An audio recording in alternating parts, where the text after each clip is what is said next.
নমস্কার, আজকে আমি আপনাদের নিয়ে যাব সেই বিখ্যাত মহিষাদল রাজবাড়ি।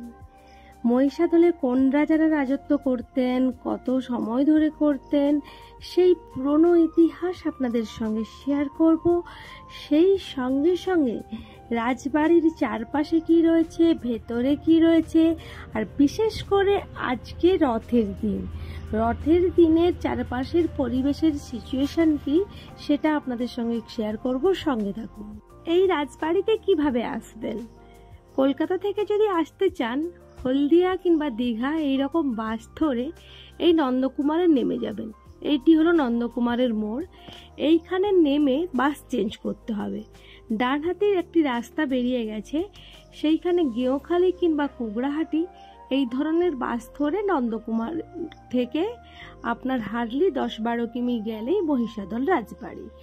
আর যদি বাস না পান তাহলে টোটোতে করে নন্দকুমার বাজারে গিয়ে ওখানে অ্যাভেলেবল বাস রয়েছে, বাস ধরে যেতে পারেন মহিষাদল রাজবাড়ি।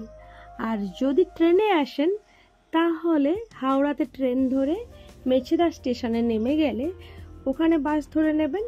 ওখানে বাস ধরে নিলেই আপনার দুটো রুট রয়েছে, এটা হাই রোড ধরে যেতে পারেন।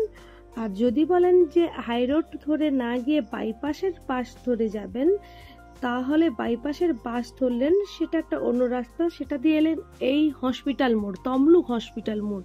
এটা দেখাচ্ছি আপনাদের, তমলুক হসপিটাল মোড়। এখান থেকে যে সামনে রাস্তা চলে গেছে এটাও হলদিয়াগামী বাস, যে কোনো হলদিয়া কিংবা গেঁওখালি কুকুরহাটি বাস ধরেই যেতে হবে। এটা হচ্ছে বাইপাস দিয়ে, এটা তমলুক হসপিটাল মোড়।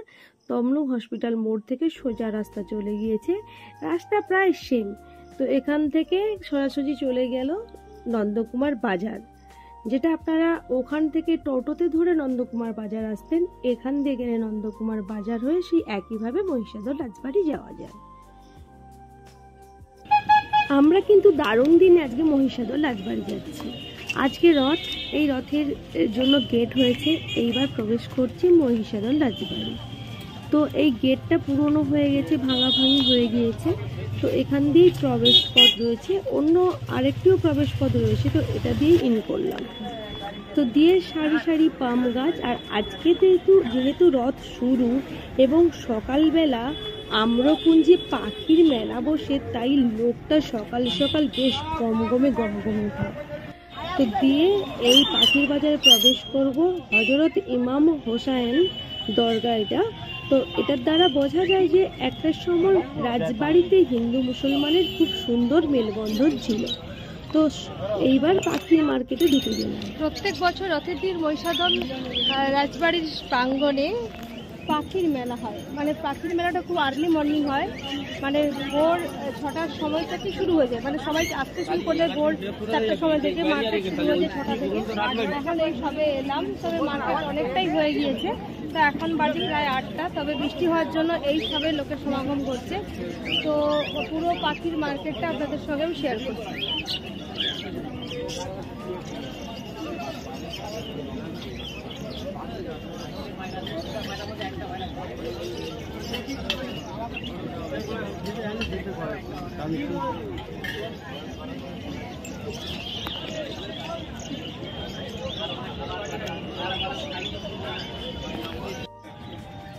এই বেলা প্রত্যেক বছর রথের দিন খুব আর্লি মর্নিং এই পাখির মার্কেট বসে, বিভিন্ন দূর দূরান্ত থেকে বিভিন্ন পাখি আসে।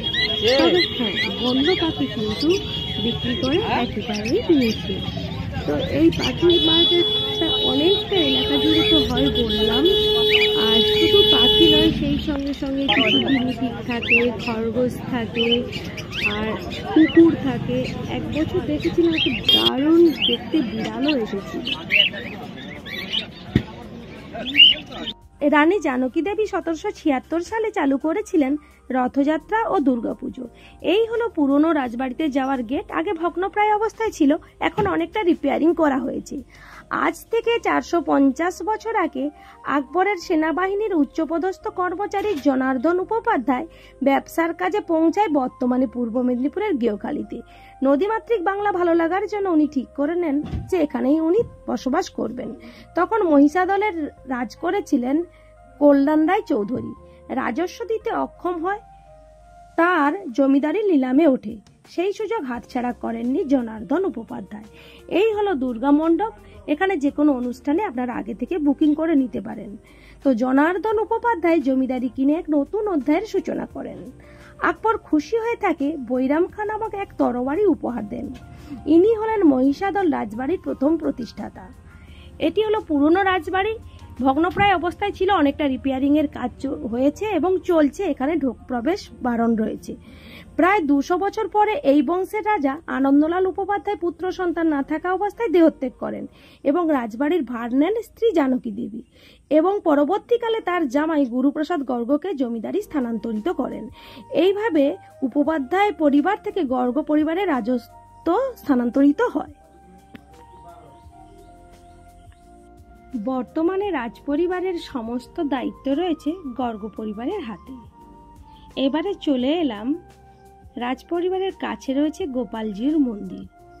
এই গোপালজির মন্দির হলো রাজপরিবারের কুলদেবতার মন্দির, যা স্থাপন করেছেন রানী জানকী দেবী।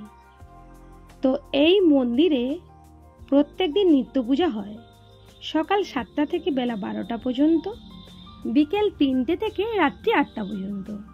আপনারা চাইলে এই সময় পুজো দিতে পারেন।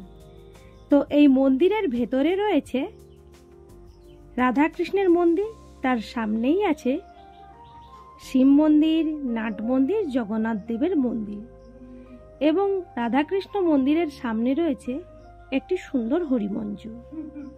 আর যেহেতু আজকে রথের দিন ঠাকুর বেরিয়ে যাবে, তাই তাড়াতাড়ি পুজো হয়ে যাচ্ছে। আর সামনে রয়েছে, মন্দিরের একেবারে সামনে ঢোকার মুখেই রয়েছে মহব্বতখানা। তাই মন্দিরে যেহেতু পুজো শুরু হয়ে গিয়েছে, তাই ধীরে ধীরে মন্দিরের সামনেই চলে গেলাম। তো এখন নিত্য পুজো চলছে। আর প্রত্যেক বছর এই রথের দিন, বিশেষ করে এই রথে এবং উল্টো রথে সকাল সকাল পুজো হয়ে যায়। পুজো হয়ে যাওয়ার পর রাধাকৃষ্ণের মূর্তি পালকিতে করে চলে যায় রথের মধ্যে। তাই পুজো শেষের পথে, আর এর মধ্যে পালকিও চলে এসেছে, ঠাকুরের পালকিতে করেই পালকি চলে যাবে রথে। মন্দির থেকে বেরিয়ে সামনে কিছুটা এগিয়ে গেলে আছে ছোট বড় অনেক জলাশয়, তবে এই জলাশয়টি সব থেকে বড়। এটি রাজদিঘি নামে পরিচিত। এখানে একটা সময় বোটিং হতো, বোটিং করার জন্য 10 টাকা করে নিত, কিন্তু এবারে দেখলাম বোটিংয়ের কোনো ব্যবস্থা নেই। খোঁজ খবর নিলাম, এখন আর বোটিং করা হয় না, কিন্তু আগে বোটিং করা হতো। এইগুলো এখন লিজে দেওয়া হয়ে গিয়েছে রাজবাড়ির পক্ষ থেকে। এখানে এখন মাছ চাষ হয়। তো এই রাজদিঘি থেকে, রাজদিঘি ঠিক অপোজিটে রয়েছে শান্তিকুঞ্জ রেস্টুরেন্ট। খানিকটা হেঁটে হেঁটে ওই জলাশয়ের কাছে বোটিং করবো বলে চিন্তা ভাবনা ছিল, কিন্তু দেখলাম এখন আর বোটিং হয় না। তাই ওইখানে একটুখানি রেস্ট নিয়ে ফাস্টফুড খাওয়ার খেয়ে এরপর যাচ্ছি নতুন রাজবাড়ির দিকে।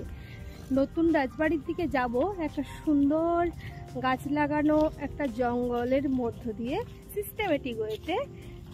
জঙ্গল মানে ন্যাচারাল ভাবে না, গাছ লাগানো হয়েছে এরকম একটা জঙ্গলের মধ্য দিয়ে।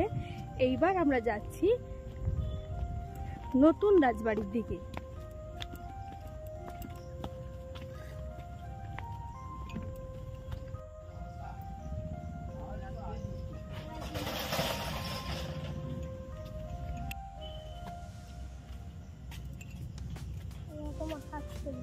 এই যে জঙ্গলের মধ্য দিয়ে যাচ্ছি, একটা সময় এখানে প্রচুর ফলের গাছ ছিল, পেয়ারা গাছ, সপেতা গাছ। তো আইলা ঝড়ের সময় সেই গাছগুলো সব পড়ে গিয়েছে, তারপর আবার নতুনভাবে গাছ লাগানো হয়েছে। তো এই রাজবাড়ির বিশেষত্ব হলো, এই রাজবাড়িতে এলে আপনারা একদিকে যেমন মন্দির পাবেন, সেই সঙ্গে সঙ্গে একটা সুন্দর জঙ্গল পাবেন। তারপর আম্র বাগান রয়েছে, আম্রকুঞ্জ রয়েছে, যেখানে বসন্ত উৎসব হয় এবং বিভিন্ন ধরনের কালচারাল প্রোগ্রাম হয়, সেরকম একটা জায়গা রয়েছে। বাচ্চারা যদি খেলতে চায়, গ্রাউন্ড রয়েছে। আর বিশেষ করে 25শে ডিসেম্বর, 1লা জানুয়ারি এখানে প্রচুর স্কুল থেকে, বিভিন্ন জায়গা থেকে পিকনিকের জন্য আসে। তো পিকনিকে আসার আগে এখানে অলরেডি বুকিং করে নিতে হয়, একটা ন্যূনতম টাকা পয়সা লাগে। আর সেই সঙ্গে সঙ্গে সেই জলাশয় রয়েছে, ওই জলাশয়ে একটা সময় বোটিং ছিল, এখন এবারে এসে দেখতে পাচ্ছি না। এছাড়া এই ক্যাম্পাসের মধ্যে আপনি পেয়ে যাবেন রেস্টুরেন্ট, আপনারা ফাস্টফুড, বিভিন্ন ধরনের খাওয়ার দাওয়ার, এগুলো সব পেয়ে যাবেন। এনভায়রনমেন্ট দেখে রবীন্দ্রনাথ ঠাকুরের বীরপুরুষ কবিতার কয়েকটা লাইন মনে পড়ে গেল। চোর কাটাতে মাঠ রয়েছে ঢেকে, মাঝখানেতে পথ গিয়েছে বেঁকে, গরু বাছুর নেই কোনোখানে, সন্ধে হতে গেছে গায়ের পানে, আমরা কোথা যাচ্ছি কে তা জানে, অন্ধকারে দেখা যায় না ভালো, তুমি যেন বললে আমায় ডেকে, দিঘির ধারে ওই যে কিসের আলো।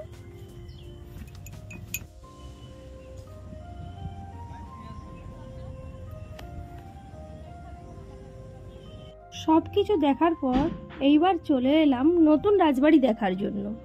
নতুন রাজবাড়িতে প্রবেশ করার জন্য টিকিট কেটে নিতে হয়, তাই টিকিট কেটে নিলাম 20 টাকা দিয়ে, পার হেড 20 টাকা করে। আগে 15 টাকা লাগতো, এখন 20 টাকা লাগে। অন্য সময় রাজবাড়িতে বেড়াতে এলে এই ক্যাম্পাসের মধ্যে কোনো টিকিট লাগে না, কেবলমাত্র সংগ্রহশালায় প্রবেশ করতে হলে, অর্থাৎ রাজবাড়ির ভেতরে প্রবেশ করতে হলে তবেই টিকিট লাগতো। কিন্তু আজকে রথের দিন দেখলাম এই ক্যাম্পাসের মধ্যে ঢুকতে হলেও টিকিট লাগছে। রাজবাড়ির আগেই রয়েছে একটা রেস্টুরেন্ট, আপনারা চাইলে দূর দূরান্ত থেকে এসে আপনারা প্রথমে রেস্টুরেন্টে টিকিট কেটে ঢুকে খাওয়া দাওয়া করে তারপর রাজবাড়ি ঘুরে দেখতে পারেন। এই রাজবাড়ির সামনেটাও খুব সুন্দর। এই রাজবাড়ি নিয়ে অনেক রকম ইতিহাস রয়েছে। তার মধ্যে আমরা এটা সবাই জানি যে এখানে বিভিন্ন ধরনের ধারাবাহিক এবং বিভিন্ন ধরনের ছবির শুটিং হয়েছে। বিশেষ করে দেবের পাগলু ছবির শুটিং কিন্তু এই রাজবাড়িতেই হয়েছে। এই রাজবাড়ির সামনেটা খুব সুন্দর কিন্তু সাজানো গোছানো, বসার জায়গা রয়েছে এবং রয়েছে একটি সুদৃশ্য কামান। এই কামানটি রয়েছে এবং এর চারপাশে বিভিন্ন ধরনের বেঞ্চ করা রয়েছে, যাতে আপনারা এসে এই বেঞ্চে বসতে পারেন বা বেশ কিছুক্ষণ বাচ্চারা যদি খেলাধুলো করে তার বাবা মারা বসেও সময় কাটাতে পারেন। এবং এছাড়াও বিভিন্ন সাইডে গাছ রয়েছে, সেই গাছতলায় এই গরমে দেখলাম অনেক মানুষজন বসে রয়েছে। এই রাজবাড়িতে ঢোকার ঠিক সামনেই রয়েছে একটি চৌবাচ্চা। সেই কেন চৌবাচ্চাটা কি কাজে লাগে সেটা যদিও আমার জানা নেই। তো এই সামনে পাম গাছের সারি সারি পাম গাছ রয়েছে। আর এই রাজবাড়িতে ঢোকার জন্য প্রথমে সামনে জুতো রাখার জায়গা রয়েছে, এই যে এই চৌবাচ্চাটা কথা বলছিলাম। আর দূরেও অনেক কিন্তু মূর্তি বা স্ট্যাচু দেখা যাচ্ছে। দূরে গেলাম না, এই রাজবাড়ির প্রাঙ্গণ থেকে যতটা পারলাম আপনাদের সঙ্গে আমি শেয়ার করলাম। তো রাজবাড়িতে প্রবেশ করার জন্য প্রথমে জুতো খুললাম, জুতো খুলে এই রাজবাড়ির ভেতরে প্রবেশ করলাম। এই রাজবাড়ির ভেতরে আছে সংগ্রহশালা, আছে অস্ত্রকক্ষ, শিকার কক্ষ, শয়ন কক্ষ, রাজসভাগৃহ, খেলার ঘর, পুস্তক কক্ষ। যদিও এই রাজবাড়ির ভেতরে ফটো তোলা বারণ রয়েছে, তাই আপনাদের সঙ্গে সমস্ত কিছু ঠিকঠাক শেয়ার করতে পারলাম না, যতটা পারলাম সেটা আপনাদের সঙ্গে শেয়ার করলাম। তো এই রাজবাড়ির এটা একেবারে সামনের অংশ। রাজবাড়ির আয়তন সময়ের সঙ্গে সঙ্গে বাড়তে রয়েছে। এখানে 3টি প্রাসাদ নিয়ে তৈরি হয়েছে মহিষাদল রাজবাড়ি। প্রথম প্রাসাদের নাম রঙ্গিবসনা, দ্বিতীয়টির নাম লালকুঠি, তৃতীয়টির নাম ফুলবাগ। এখন আপনাদের সঙ্গে যেটা শেয়ার করছি সেটা হলো ফুলবাগ, কারণ প্রথম এবং দ্বিতীয় প্রাসাদে পর্যটকদের ঢোকা বারণ। কেবলমাত্র ফুলবাগেই পর্যটকরা ঢুকে সমস্ত কিছু দেখতে পারেন। এটা হলো রাজসভা কক্ষ, অর্থাৎ এখানে রাজা প্রত্যেক দিন বসে তার মন্ত্রী পরিষদদের নিয়ে মিটিং করতেন। এটি হলো শয়ন কক্ষ, রাজা এবং রানী এই বড় বিছানাটায় শোতেন এবং যে ছোট বিছানাটি রয়েছে সেটি বাচ্চা হলে, অর্থাৎ রাজকন্যা বা রাজপুত্র হলে তাকে এই ছোট বিছানাতেই শোয়ানো হতো। এই রাজবাড়ির সামনে রয়েছে চওড়া দালান, কড়ি কাঠের সিলিং, কারুকার্য করা দরজা জানালা, তাতে আবার সেই পুরনো দিনের খড়কড়ি দেওয়া জানালা। একদিনে ঘুরে দেখা খুব কষ্টকর, তাই আপনারা এখানে রাত্রি যাপনও করতে পারেন। এইটি হলো পুস্তক কক্ষ। এই পুস্তক কক্ষের কাজ দিয়ে উপরের দিকে সিঁড়ি চলে গিয়েছে। আপনারা যদি থাকেন তাহলে আগে থেকে বুকিং করতে পারেন। 3 ধরনের থাকার ব্যবস্থা আছে। সেখানে আছে প্রাচীন রাজবাড়ির ছোঁয়া, 2000 টাকা থেকে শুরু করে রুমের ভাড়া। সবচেয়ে সুন্দর রুমের ভাড়া 8000 টাকা। এই টাকার বিনিময়ে আপনারা ব্রেকফাস্ট, ডিনার এগুলো সবই করতে পারেন, খেতে পারেন। বিভিন্ন বাঙালি পদ, কাঁসার থালা, শ্বেত পাথরের ডাইনিং সে এক অন্যরকম অনুভূতি। এইটা হলো খেলার ঘর। রাজারা তাদের অবসর টাইমে এখানে খেলাধুলো করতেন, খেলা করে তারা সময় কাটাতেন, আনন্দ করতেন। যাই হোক, এইভাবে যতটা পেরেছি পুরো রাজবাড়ি আপনাদের সঙ্গে শেয়ার করলাম। তো আপনারা সবাই আমার সঙ্গে থাকুন, সবাই সুস্থ থাকুন, ভালো থাকুন। পারলে আমার চ্যানেল একটা সাবস্ক্রাইব করে নেবেন।